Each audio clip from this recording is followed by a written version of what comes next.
And November. All the rest have 31. You know, I literally rely on that little Except poem. in February alone, I can't even remember the which has damn 28 rhyme. days clear and 29 on each leap year. 30 days have September, April, June, and November. All the rest have 31, except February, which has 29. You know. Anyway, but that little stupid rhyme that I learned in second grade, I have used thousands Every of times. day of my life. Yes. Yep, absolutely. Absolutely right. I'm literally, you know, like I have to write a check or something or something that people actually do these days. And so I have to for some reason I have to write the date down and I'm like, okay, November, 30 days. 30 days has September. So how many months have 28 days in them? All of them. All of them. All of them. That's like my grandfather's question when we would drive past a church with a cemetery. He goes, hey, boys, you know how many people are dead in that cemetery? We'd be like, 322? No, all of them. All of them. I mean, I hope. That was great. And he could do it over and over and we'd fall for it every time. Never gets old. Yeah. But by the way, and I didn't share this with you guys, but right before we came on, and by you guys, I mean our members, right before we actually hit the record buttons, which I'm looking around to make sure I have done, right before we did that, we were talking about Wile E. Coyote and the Roadrunner and just kind of the amazing physics of that cartoon and the humor of it and how they, violated the space-time continuum. But anyway, Steve was talking about how when we were kids, we used to order a lot of things from catalogs, and Wiley was always ordering the Acme products, like Bill mentioned, the Acme earthquake pills. Earthquake pills. Yesterday, I picked up this object, which I have in my hand here. I don't know why it's where I found it. It's right outside of our door, and it's sitting on the ground, and I've never before seen it. And I picked this up, and it's a broken piece of brick, okay? And I brought it in and I set it on my shelf almost like unconsciously, just against my own better judgment and will. And there's only one reason I did that, because right here it says Acme Brick. Yeah. Put it down before it explodes, Scott. And so now that you say this, Steve, I think I know where I got this. It came in the mail. You and your fancy catalogs. I was just ordering stuff out of the backs of comic books. I would show it to the studio audience, but as I get it closer to the camera, there's only so much depth of field, so you won't be able to actually see it. Well, but anyway, I can't see it on this little screen. Magazine. Yeah, Boy's Life. That was a classic. I'll tell you that stuff, the X-ray specs, none of that stuff. I still can't get mine to work. How about the hovercraft? At first, I thought I could buy the hovercraft, but as it turns out, you couldn't buy the hovercraft. You could buy plans for the hovercraft. Yeah. So then you're going to go down to like the hardware store. And back then we didn't have Home Depot or Lowe's or anything. So you just have to go to a corner hardware store and actually buy the parts to make this. You've just paid $30 for the instructions on how to make a hovercraft. So My hovercraft is full desperately of eels. wanted the Polaris nuclear submarine, which I think was something like $38 or something. Is that the one that had like a Alka-Seltzer in it that would make it dive? No. I'm talking about the life-size thing. Two people sit back to back, periscope, torpedo comes out the front, all of this stuff. And I lived in Bermuda, so I had a use for a Polaris submarine. Oh, yeah.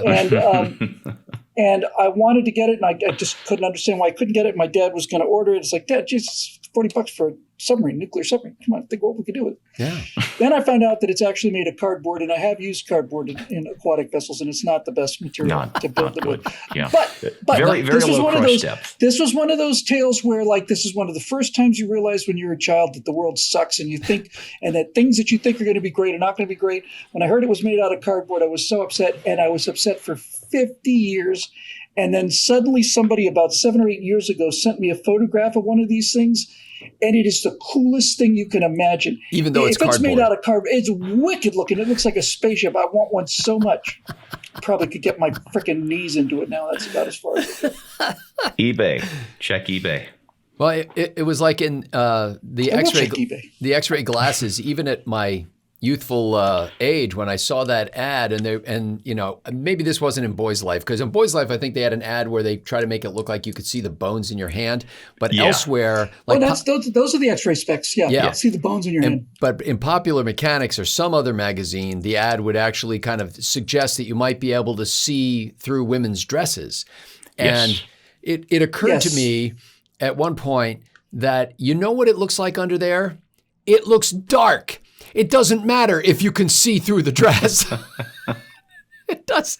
It's black. So anyway, that's what we were doing in our spare time, in our misspent youth. Bill's researching something right now. I can see. I wouldn't have spent it any better. I see the ad for the Polaris sub. I don't see any pictures of the actual item, because I would snatch that baby. I think that's national security secrets. You're not allowed to publish pictures, are you? Well, I have been on I found a picture. Uh-oh. But not on eBay. No, not on eBay. Oh, that thing is cool. Of the sub. It does not, however, look quite like the illustration. It doesn't look anything like the illustration. Was it one of you who was telling me, I forget what it was, that there was some item that we had in our childhood. I can't remember what it is now. But anyway, somebody went on eBay to buy it, and they spent $20 for it. And as it turns out, it wasn't the actual object. It was a print of a picture of the object. And they paid $20 and got a print of this thing that they wanted to have from their childhood. It's still, they're still ripping us off. Now, I actually, with the hovercraft plan, I thought, well, I'll short circuit this because I'm not going to cough up the money. I think it was like $7.95 plus $100 shipping and handling or something. And that's where $6.98, by the way. That was what it cost. $6.98 for the Polaris sub. For the Polaris, really? Yeah. And it is cool looking. So instead of having it really is. I figured I'd design my own because I had no idea how they designed this thing. It was just going to be a hovercraft. And the only thing I could think that would be strong enough to lift me off the ground was if we had a platform that I could stand on, the bottom of which was essentially a very intricate Gatling gun. And so there would be like hundreds of gun barrels underneath the bottom of this thing. And to take off, you would pull this trigger and you squeeze this trigger and hold it. And it was like an automatic weapon. And it would just fire bullets into the ground. And the force of those bullets would raise you off the ground. And the only downside of this, I thought, was kind of the slime trail of molten lead that you'd leave behind you as you went everywhere. And the trivial detail that the bullet weighs more than the propulsion. I didn't trouble myself with physics. The one thing I learned, and this is important, is remember those water-launched rockets? You fill the thing full of water and then you pump it. Those were great. I thought that they might fly even further if you filled it with something carbonated, like Coke. Well, yeah, because it's like not as heavy.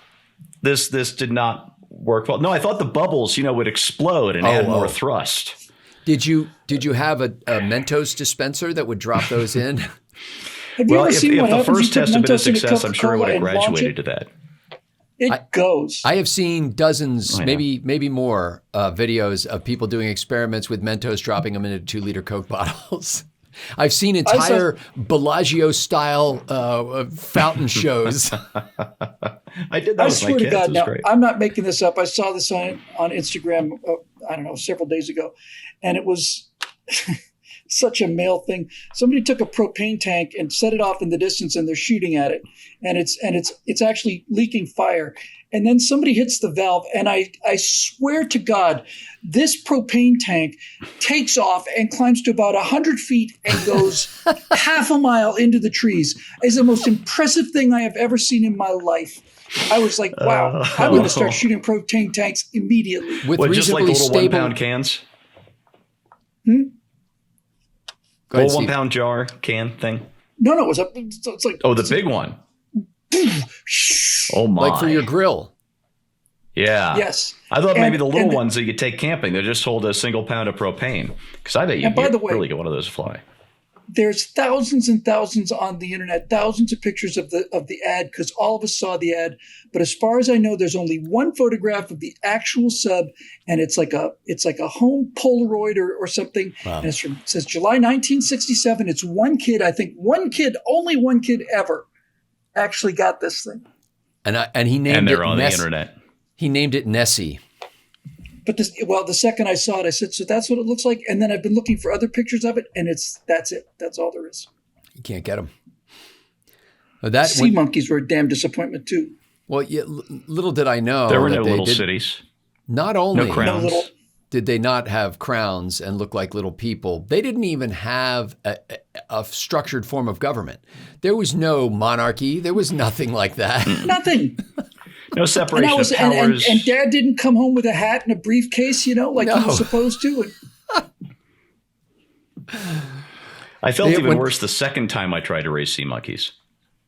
We took 2 magazines when I was a kid, and back then I didn't know that the affected way to say it is that you took a magazine. I thought that we just got magazines. Yeah, that would be where I would have gone. Yeah, but anyway, we took 2 magazines when I was a kid that I recall. And number 1 was Boys Life, because of course we were all in Scouts, Of course. Yeah. So we got Boys Life magazine, and number 2 was the Reader's Digest.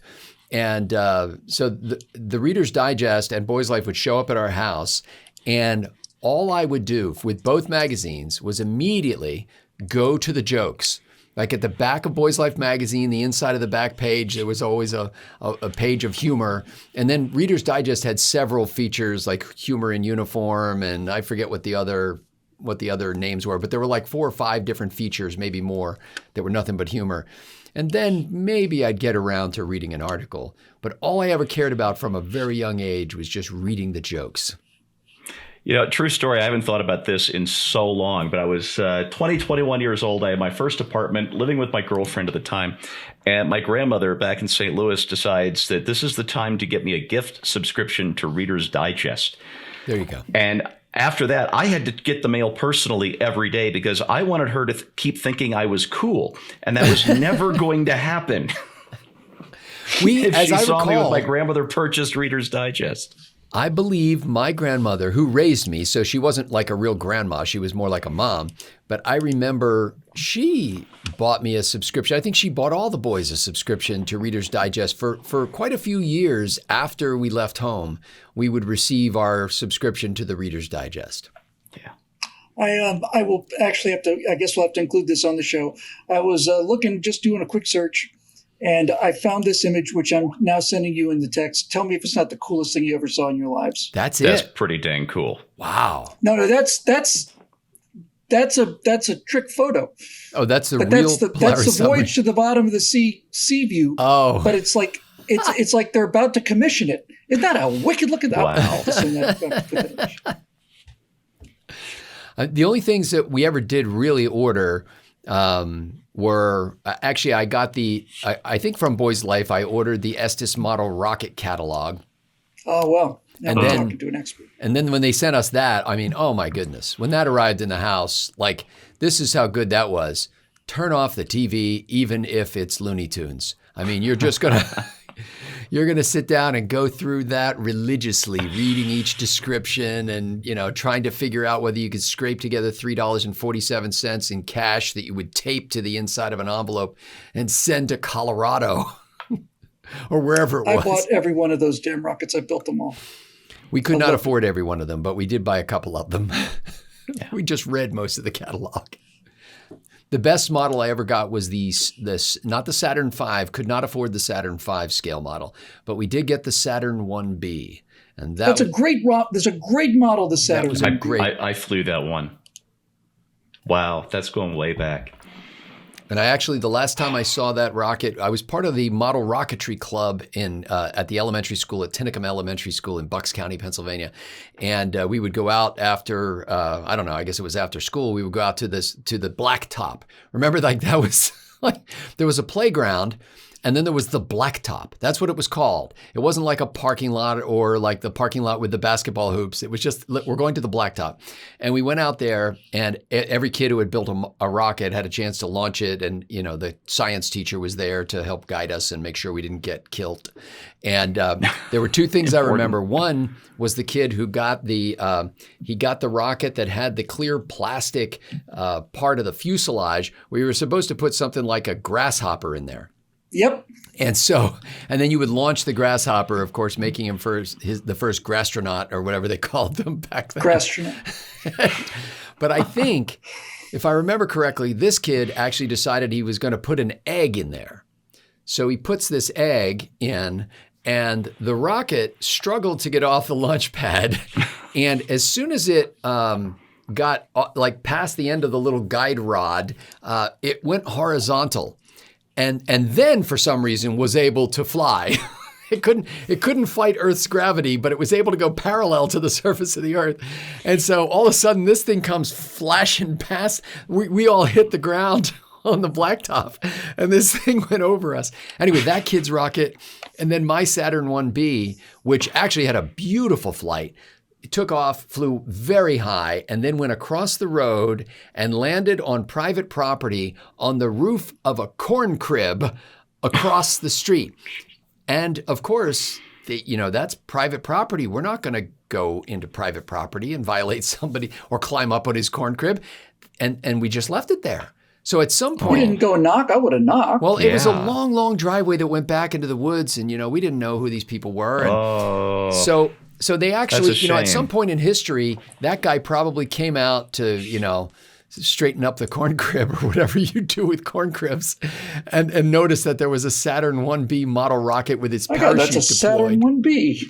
That's right. That's probably his exact words. He probably went, "I've always wanted one of these, and I never had the money." That's a 144th skill Saturn 1B. And these are C26 engines. That's right. Pretty powerful for an initial launch. Yeah, I think they were C engines. I think you're right. D engines. Now the D engines now you're talking like, okay, no. Oh yeah. They're twice the size of the A, B, and C. A engines. A engines. But that was awesome. And of course, I think, to be honest, I never really had the tolerance or the patience to properly assemble any kind of model or rocket or anything else. That goes to your credit, sir. And so I would kind of hustle through it and probably not read the instructions as carefully as I should have, and things were not quite glued on straight, or they were just like, there was a lot of, the O-ring seal was imperfect, but everything. Did it go up or not? It just went up. Yeah, it did. That's all that counts. They were pretty resilient. I built 100,000 plastic models when I was a kid. I can't tell you how many plastic models I built.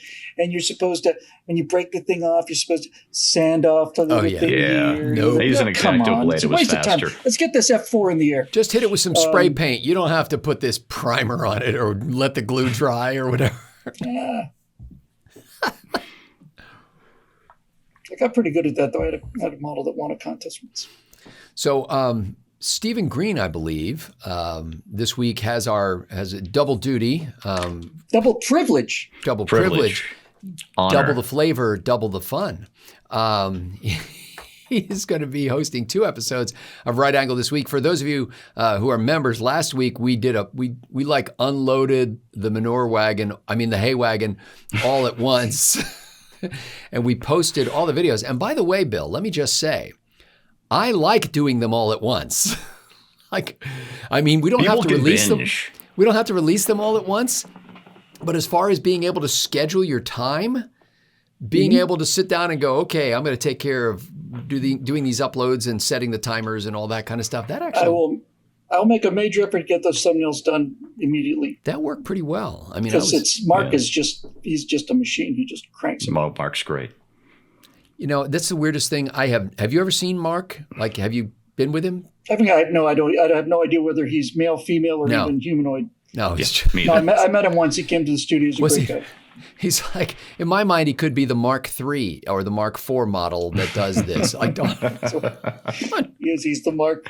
He's the Mark IV. Mark's so on top of stuff. He actually knows kind of my uploading rhythms because I'll start uploading stuff while we're still taping. So if Mark's our editor, for those of you who don't know. Yeah. And I met him once at the studio. He doesn't work in the office here because if he did, we couldn't afford him. But we just upload all the stuff, and he just cranks it out. He's the Nexus 6 of editors. He's just that good. So yeah, if all my stuff isn't uploaded very soon after we're done taping here, he'll text me right away. Steve, I'm missing this one, or is everything okay over there? And I'll go, sure enough, I uploaded one file twice and forgot to do the fourth one, or whatever the problem was. But he's really good. And he doesn't know who we are either. And so all he knows is what he sees, from the sternum up in these shots. And I think this kind of insulates him from our unpleasant characteristics and personalities too. So tones it down. It takes the edge off a little bit. Mm-hmm. Anyway, the best Stephen, coworkers are the ones you know least, really. Yes. And I think that's the lesson of COVID-19 in the workplace is how sweet that is. To not have to see the people that you were subjected to every single day. I mean, God knows we couldn't do the show without it. So speaking of the show. Yeah. So Stephen, once again. Oh, yeah. I was supposed to tell you my topics. Scott, I figured you were just, you introduced me as the guy with two segments to do this week. And then you went off on this other thing. And I figured you were just stalling because you didn't want to know I was going to do a lightning round. A lightning round. A lightning round. This is Innovation Week here on Right Angle. This is Creativity and Innovation Week. Okay. Indeed. So yes, a lightning round. I've got excellent topics selected. And the other one, the main topic, if we're still calling it that, the G episode, as we say behind the scenes. Yes. ABC News saw a White House memo. It hasn't been published yet. In fact, I've got to make a correction on my column I wrote because we thought we'd found the memo online, but it turns out to be the wrong memo, that they are delaying or suspending until after the holidays the Biden vaccine mandate on federal workers. They're bragging left and right about their compliance rate being for federal workers being an average of 92 or 93% across all these agencies. And some agencies are maybe as low as 87 and others are as high as 99. But what they're not saying is they're counting people who have had one shot. But the mandate is you have to have both. Yeah. So if it goes anything like the proportions for the adult population, something like 20% of the federal workforce is probably not in compliance with this mandate. Not in compliance? That's got to be the most American term I've ever heard. I hate that word, compliance. I think they should mandate that the vaccine only a certain class of federal workers should be fully vaccinated, and those are the essential workers. So I think we should fully vaccinate the essential workers. These are the people that come in during snowstorms and other, things that go on in Washington, D.C. I don't think we need to vaccinate everybody, just the essential workers, and have them come in and carry on the work of the government and just pay the other people. I don't think we will suffer any loss at all from having those people cooling their heels at home and cashing checks. I think, in fact, we can only benefit from that. Yeah. Not only has this thing not been publicly announced yet, again, ABC News saw the memo but didn't publish the whole thing. Probably just an oversight. But it also came out, I think, on Sunday of the Thanksgiving break. So I mean, this is like the black hole of. Didn't he also just cancel a speech on supply chain issues like a couple hours before he was supposed to do it? Oh, I didn't see that. No. Yeah, yesterday it was like he was supposed to do a press conference on supply chain things and something. I thought like he did that last week. No, he canceled. Huh. At least what I saw last night. I could have sworn he went to Delaware. He was somewhere. He went to like a non-Washington, D.C. location and did the speech on supply chain. But it was like a week ago. It wasn't. This was a press conference. Okay. Maybe that was at least that's what I saw last night anyway. Okay.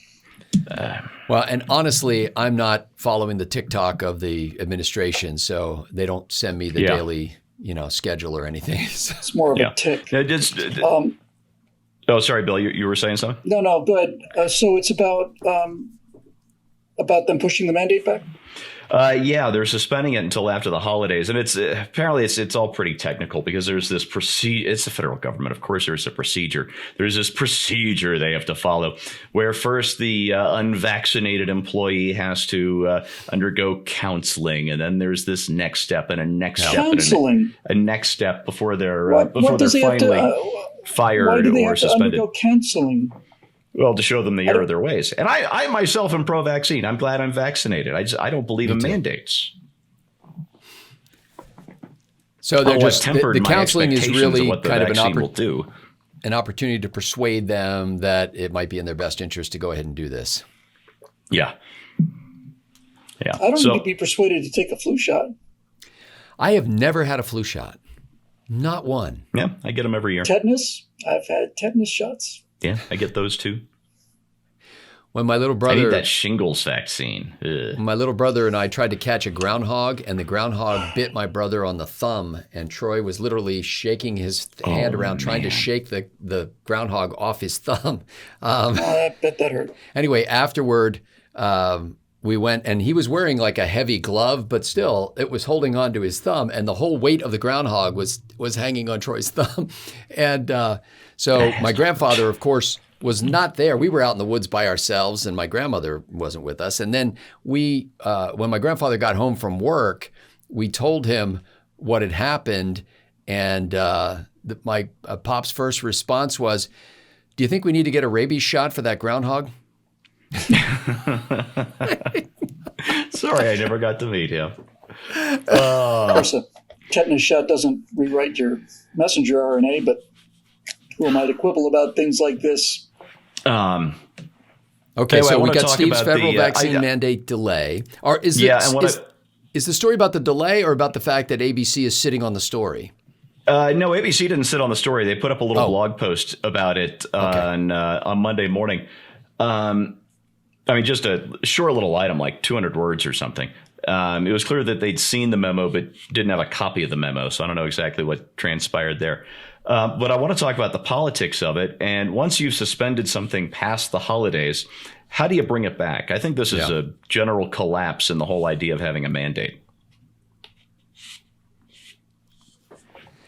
It's a challenge. Okay, so then this show 2 will be some sort of a random agglomeration of headlines and ambush journalism and hot takes and things like that.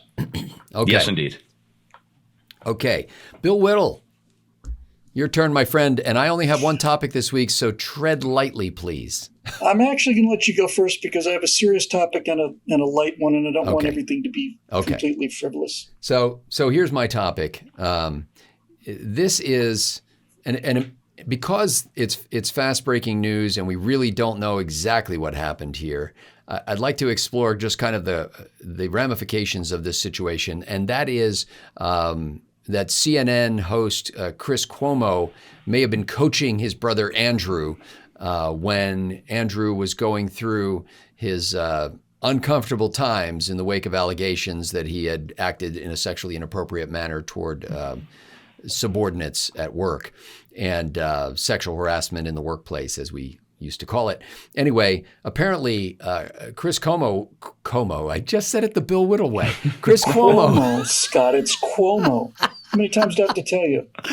The Cuomo was apparently in touch with his older brother's top aide at the time, and at one point even texted that person and said, "I have a lead on the wedding girl." And some of you may remember that there was an incident where Andrew Cuomo apparently sort of held a woman by her face and just like kind of an incredibly awkward, aggressive way of dealing with somebody you don't really know. Yeah. Anyway, Chris Cuomo, who is not really a journalist, but he's on CNN and he's an opinion news guy. At the very least, I mean, I just want to get your takes on it. But my first thought is, okay, he's your older brother. If you actually have a relationship with the guy, they're separated by 10 years or so. But if you actually have a relationship with that guy, maybe you're drawn to like want to help him out, and I can understand that, but don't you have to be open with your viewers about that? Don't you have to say, hey, I'm sorry, we can't even talk about this issue. My dear sweet summer my child. big brother is in trouble, and I love my brother, and I'm trying to help him in any way I can. Or does CNN take your keister out of the seat and say, we'll wait till all this is over?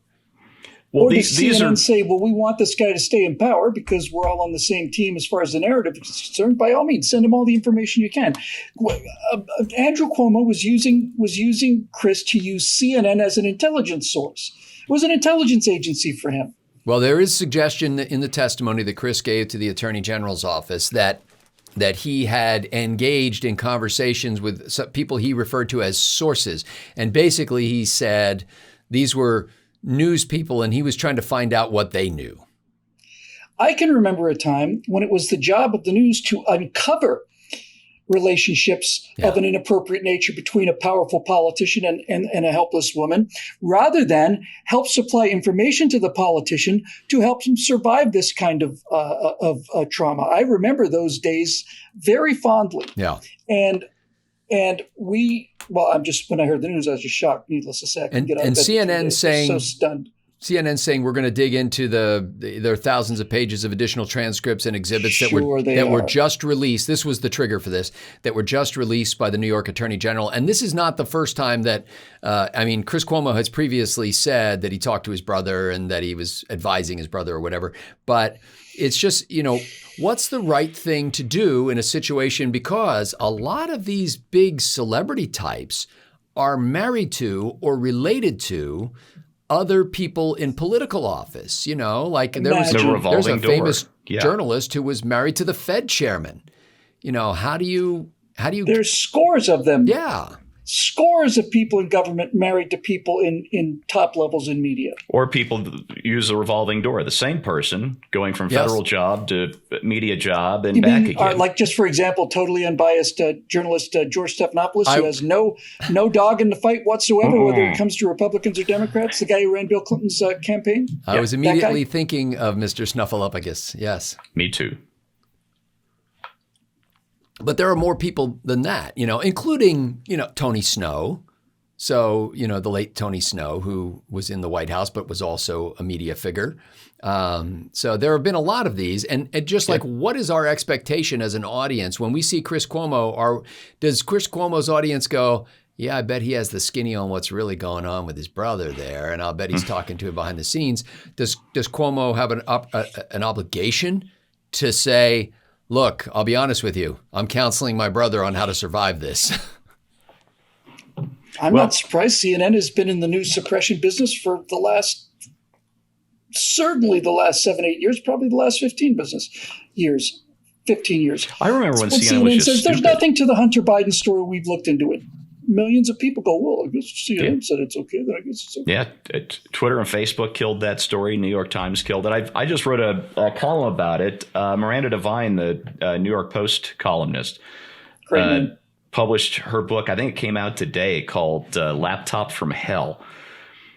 And it details... on that laptop, okay. On the Hunter Biden laptop. And using the information on Hunter Biden's laptop, plus one of Biden's business associates who has... turned, tell-all. States I don't evidence. know if that's CYA or to make new money in a different way. Whatever the case, confirm. Well, I'll get to that part in a second.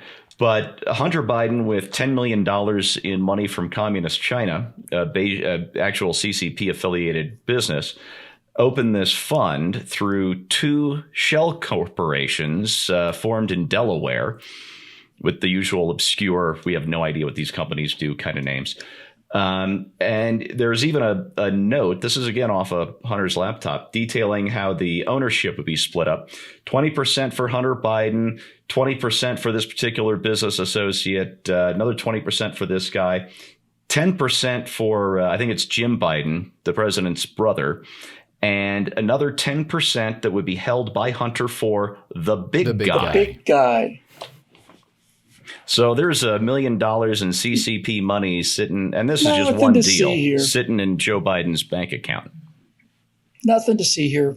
Can I just say? Excuse me, $1 million in equity. That's right. God knows what it's worth now. Can I just be completely forthcoming about this? If the Chinese government were to see their way through to giving me $10 million, and my contact information is available on the website, I would use that only for good purposes, nothing to harm the United States of America. This would be used in just a worthy way if I had $10 million from the Chinese Communist government. I just want to put that out there. Thank you. I know you're joking, but seriously, is there a dollar figure that you would accept? Well, it would be at least $10 million, I'm saying. I'm just, I don't want to. I've given this a lot of thought. I certainly would not sully myself for anything less. I think if one is going to sully oneself, I think 10 million is the minimum you should accept. There is no price that I cannot be bought for any price. I'm just telling you because I spent a fair amount of time thinking about this. How much money would it take for me to basically go against my principles? And I just realized, no, there is no amount. You could, honest to God, you could put $100 billion in front of me, and I would say no to it. Yes. And I know I would say no to it because I think about this a lot. Stephen Caruser and I have had this conversation over at PJ Media a couple of times. If you do what we do, and then you go gosh, I'm a principled conservative, and that's why I can't stand today's Republican Party, like the Rick Wilsons and the Bulwark and that gang, for lack of a better word. It's highly profitable. You get the MSNBC money, you get the CNN money, and it is a highly profitable grift. I haven't done it. I won't do it. Of course not. Of course not. And I forget who the participants were, but it's some British wit. He was talking to this woman, and the conversation essentially said, "Would you have sex with me for 10,000 pounds?" And she said, "Well, yes." He said, "Well, what about for 10 pounds?" And she said, "No." What kind of woman do you think I am? And he said, "We already know what kind of woman you are. We're just trying to settle on a price." Yep. And that's really it. You know, I have such a problem to my own detriment with that. This week, it's somewhat related, but this week I forgot to take my glasses to work with me, and they're reading glasses, and I really have a hard time functioning without them. But I carry a spare pair in my briefcase, and I also keep a spare pair in my little mailbox at work. And so I had loaned the spare pair to one of my colleagues recently and just had never followed up to get them back. And so I asked her if she happened to have the glasses, and she said no. And then to her great distress, she discovered that she had lost the glasses, or that somebody had taken them.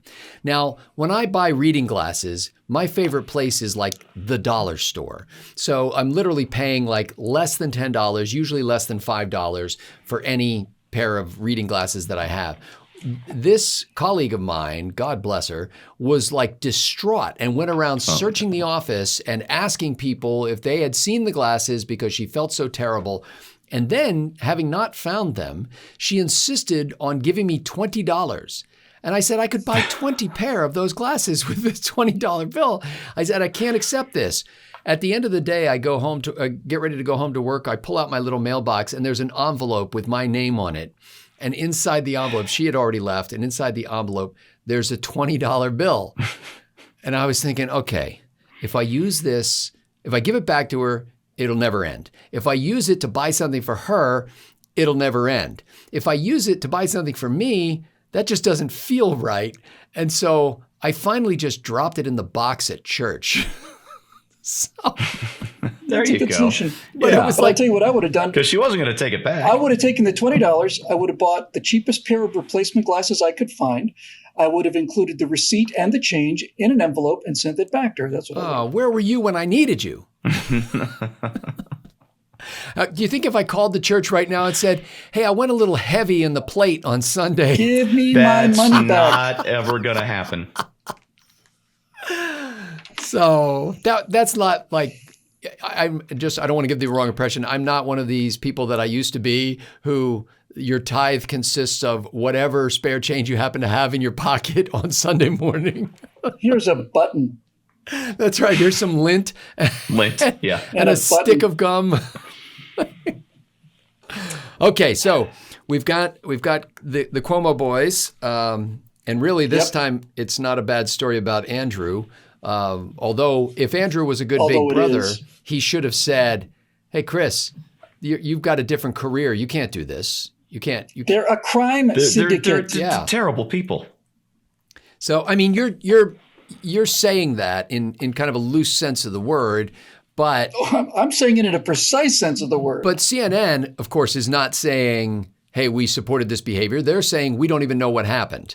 And we're trying to figure out, we're going to review all the documents. We're doing an internal study to see if one of our anchors has violated our code of ethics. Probably the same person doing the study that found out how Donna Brazile leaked the questions to Hillary Clinton on the debate in 2016. It's probably that pillar of integrity is on the case. We can't comment. That's an ongoing investigation. That's yeah, well. Anyway, so that's going on with me, and then Bill Whittle has two potential topics. I understand. No, I had a serious one and a more fun one, and let's do the fun one. Didn't want everything to be completely frivolous, so I'm going to do the fun one. Yeah. Good. Oh, I'm going to talk. Well, Christmas is coming, and I know so many people out there have just write me on a daily basis. Bill, what can we possibly do to make you happier? And so I'm putting together my single item on my Christmas list, which is a Jetson. Which one? Elroy? It's a Jetson. A Jetson. Have you not seen the Jetson? No. What are you talking about? I have not seen the Jetson. I thought you were talking about George or Jane. No, I'm not talking about George. I'm talking about the Jetson. I don't know what that is. You're creeping me out. So imagine a steel cage that's about the size of a very small ATV. Okay. And on each one of the four corners are counter-rotating propellers. And this thing flies 10 feet above the ground. And it is essentially a completely self-controlled 3-axis flying machine that does a complete hover, will do a 360 circle turn, land on a dime, take off, go back and forth, all of this stuff. And I want to talk about it because it's cool. And I want to talk about it because it's Sears catalog time. But I also actually do have something somewhat interesting to say about just the general idea of safety in aviation and all the rest. I'm trying to find it. Oh, here it is. Jetson 1. Go to YouTube, buddy. Go to YouTube. Personal eVTOL. You need to see this thing in action because most of these things are like spiders, big, huge, round things. No. The Jetson is like, oh, and it's also got the great name. Oh, wow. That nice logo, too. Yeah. Oh. The intro to the video is way too long. I need one. They need to. Yeah, I agree. They need to pick it up a little bit. Just hold it up for a second so people can see. So this is across the ground video being shot, I guess, from the Jetson. Here comes the Jetson. Here comes. Look, you can see the trail in the desert. Here comes just like Lawrence of Arabia. Hey. Oh. Yeah. Is there a guy driving it? You're damn right. There's a guy driving it, man. There's a guy in there flying that beast. It essentially is a go-kart that flies. You know, it needs some sort of a. It needs a bag to pick up all the dust that it kicks up. That's somebody else's problem. You leave the dust behind you. Oh, I want this. Yeah, I agree. You're damn right you want it. I agree. You bet your ass you want it. Wow. What are they? What are they asking for one of these? I think they're about $100,000. That's all? Oh. Sold out. The first production run sold out instantly, obviously. Oh, yeah. Do they actually have a production run, or are they just? Is it like Kickstarter? Oh yeah, man. This thing is that's not CG. That's not vaporware. That's the real deal. Wow. That's the real deal.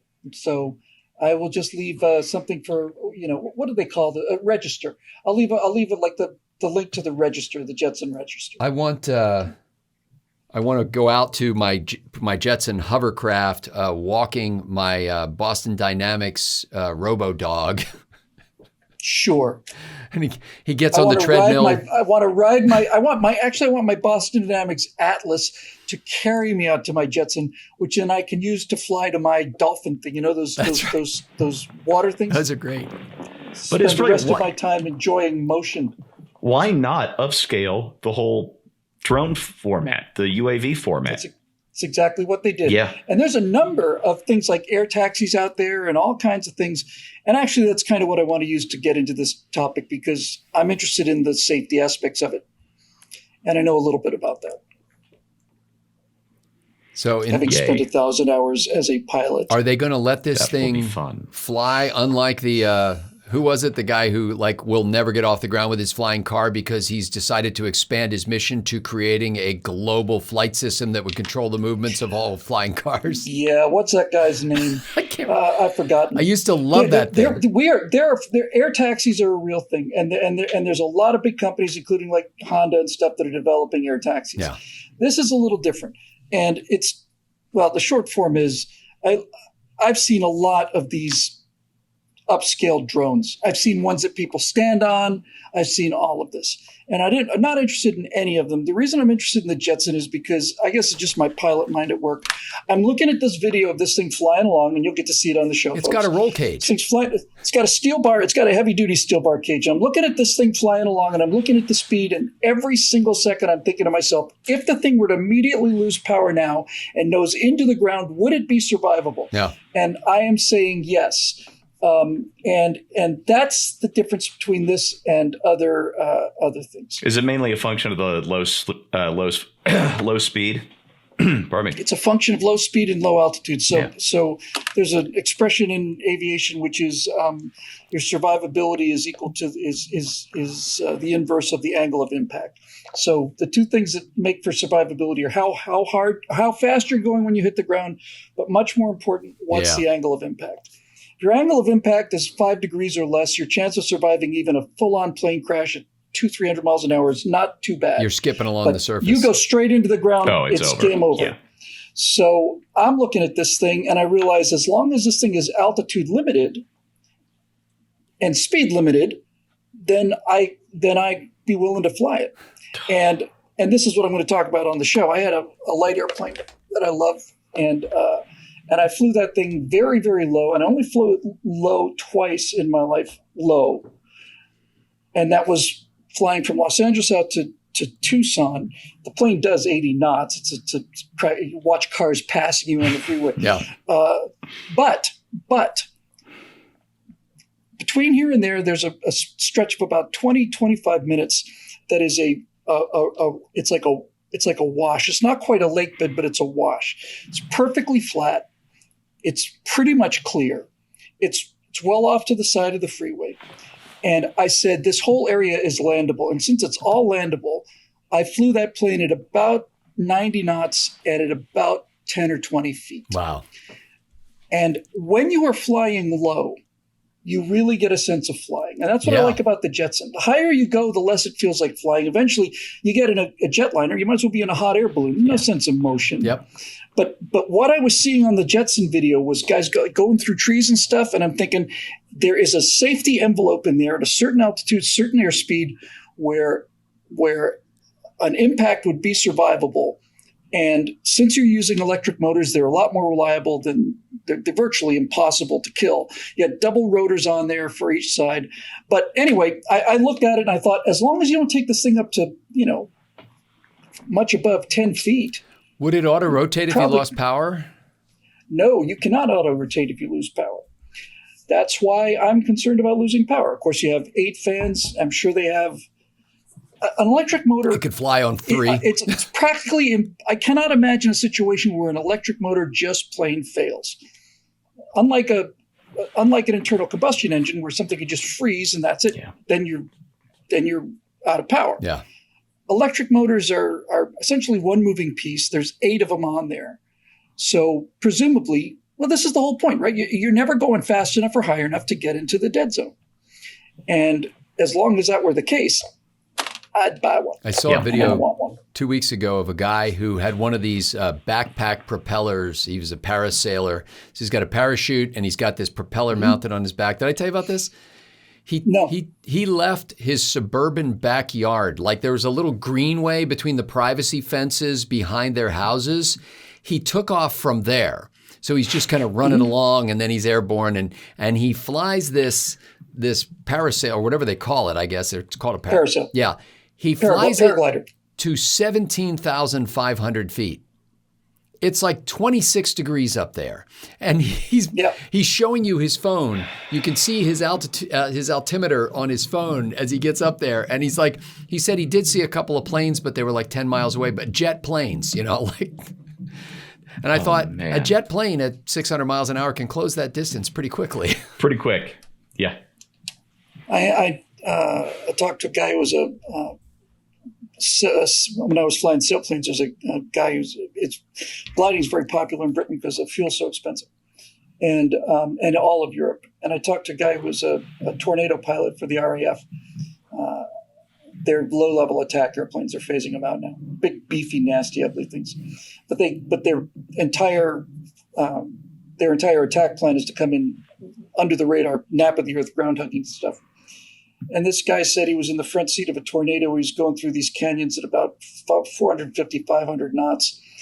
And he looked up ahead and he thought for a second he'd just flown through this cloud of confetti. That's what he thought. He just thought somebody had thrown some confetti in front of the plane, just blew through it. Turns out it was something like 70 guys in para wings, you know, who were just hang gliders.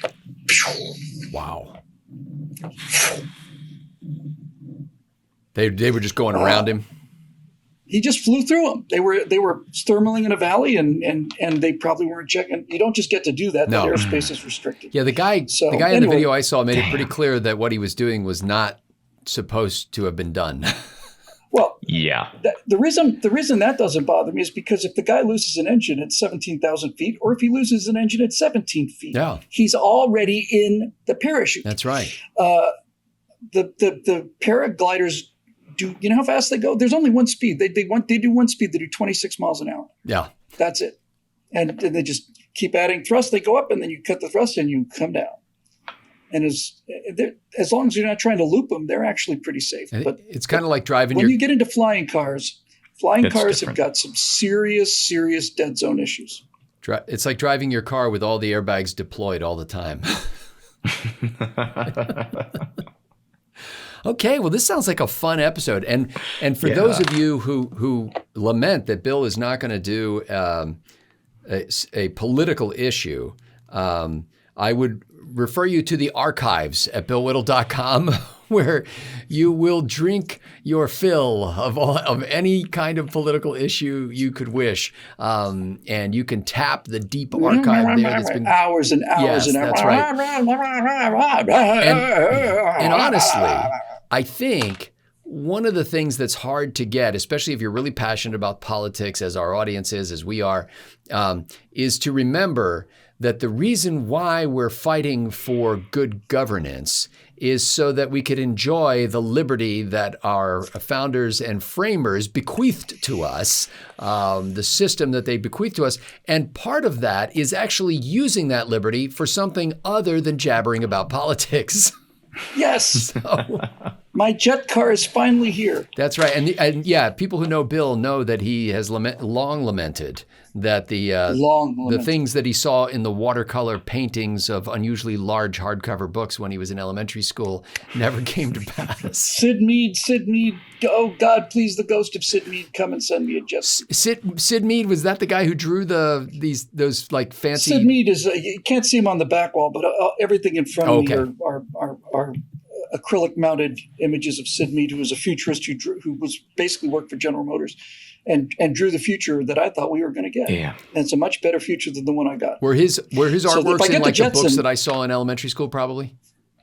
Well, I've got the flight helmet behind me there, so I'm good for that. Yeah. I've got a flight suit. Oh, yeah. Really, I think the only thing I would need beside the Jetson is some kind of spandex cape. But that could probably be manufactured on short notice. You could 3D print that. I could, and not only that. Hang on one second. I could also mount a weapon on this. Hang on a second. Oh man, now this is going to get banned by YouTube. Fortunately, YouTube does not realize we're using their service to post these videos, so we don't have to worry about being demonetized like half the videos we posted last week were. When I get my Jetson, I'm going to put a bank of 4 of these things underneath it. Ready for this watch? What is this? Oh, look at that. Wait. Is that one of those friction drive ones? No. I grew up on those. We're living. Wait, does this have the sparks? Wait, no. Those were for kids. Check this out. Ready? Ooh. Nice. Oh, that's awesome. That reminds me, I need to sign up for theremin lessons. This is a ray gun, my friends, and no home should be without one. How do you have to buy the rays by the box? Like, how do you I have not. Well, I'm working hard on getting the power levels up because right now it doesn't disintegrate anyone, and that's a major disadvantage. Oh, but it's a prototype. I can't believe we almost ended this episode without me saying this, and maybe you guys have done so as well. Have you seen the new Ghostbusters movie? No. I've heard it's very good. It's actually good. Now, I've heard it's good. I didn't see the... This is all part of my... Sorry, go ahead. I did not see the old new Ghostbusters movie that was the What If the Ghostbusters Were Women Instead. Appalling woke crap. But this one, and there's a little, I mean, every single thing you see on TV and movies, there's an effort to influence politics. However, by and large, I was really shocked by the way they effectively built suspense in this thing. The actress who, like, within 5 minutes, she's got me, she's just leading me around by the nose, and she's a kid, and I'm looking at her and going, holy cow, this is a child. And she had completely sold me. And at the end, when they ran the credits and they said that the actress's name was McKenna Grace, I was like, of course it's McKenna Grace. Everything McKenna Grace has ever done that I've seen has been fantastic, and I didn't recognize her. What else has she been in? She was the daughter in Designated Survivor, which is Kiefer Sutherland's. Oh, yeah. My wife watches that show. I know. But she's just a really good actress. Anyway, they managed to do something which, like, because of modern special effects, directors don't seem to be able to restrain themselves. But they managed to build tension, to kind of give you little kind of glimpses of things, and you're just seeing sort of the shadow of something about to happen, or a rustling in the bushes kind of thing, without actually immediately being punched in the face with what's going on in the story. They made a nice tie back to the original, and without corrupting that, and respectful. Yeah, and I can't say too much more because it'll ruin it for you. But I just was thoroughly entertained the whole time through. It was funny. It was exciting. It was scary. It was touching. Not the greatest movie ever made, but a really good, like, we had to watch it because the only tickets that were left for it, believe it or not, the theaters all sold out on the day we went to see it. We had to watch it in this big screen theater where we had to pay like an extra $6 per ticket, which we ordinarily wouldn't have. And every time you go to see a movie now, they're running these commercials beforehand, and they show a tiny little picture on the giant screen, and they said, seeing the new James Bond movie on a screen this big it's not like seeing the movie at all. And I thought that was a brilliant campaign, because when you see this on the big screen, you're like, I'm glad I didn't see that on TV when it came out, Anyway, you should see it. She looks like Chloe Grace Moretz without the sleaze. She is really her character, as you might imagine, is kind of a geeky, awkward, science-y girl, and she just nails it. Like, she really has. She's a very gifted actress. I'm going to go see it, definitely. Yeah, same. I heard good things about it. Yeah. Very pleased. Okay, that's it. Let's leave on a high note. We're under an hour, just barely. And for Bill Whittle and Stephen Green and the Acme Brick Company, I'm Scott Odd. Thanks to the members at BillWhittle.com for making Right Angle possible. Sure to take your earthquake pills.